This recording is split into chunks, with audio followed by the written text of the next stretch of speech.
हमके कछु ना बुझाला। देख के पड़ोसिन के जिया लाल चाला।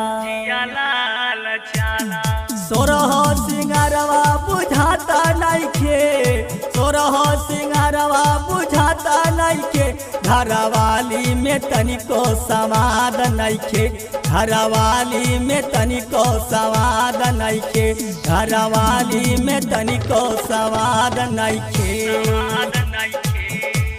मनवा में आशा लागल, दिलवा में जोश हो, देखी घरवाली के उड़ी जाला होश हो। बोलली बोलिया डराता नइखे, बोलली बोलिया डराता नइखे, घरवाली में तनिको स्वाद नइखे, घरवाली में तनिको स्वाद नइखे, घरवाली में तनिको स्वाद नइखे, घरवाली में तनिको स्वाद नइखे।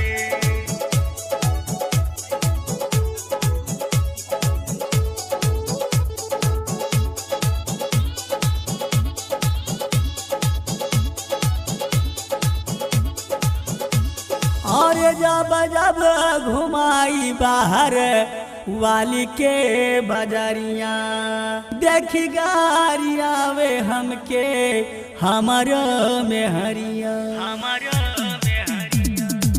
मार दिए बेलना बहाए हमके, मार दिए बेलना बहाए हमके, घरवाली में तनिको स्वाद नइखे, घरवाली में तनिको स्वाद नइखे, घरवाली में तनिको स्वाद नइखे, घरवाली में तनिको स्वाद नइखे।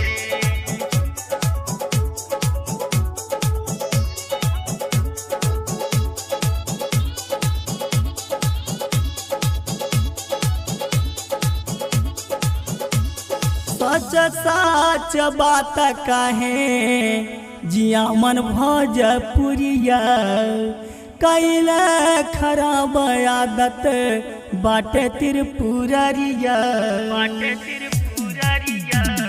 गजब गजब चीज देखावे कह के, गजब गजब चीज देखावे कह के, घरवाली में तनिको स्वाद नइखे, घरवाली में तनिको स्वाद नइखे, घरवाली में तनिको स्वाद नइखे।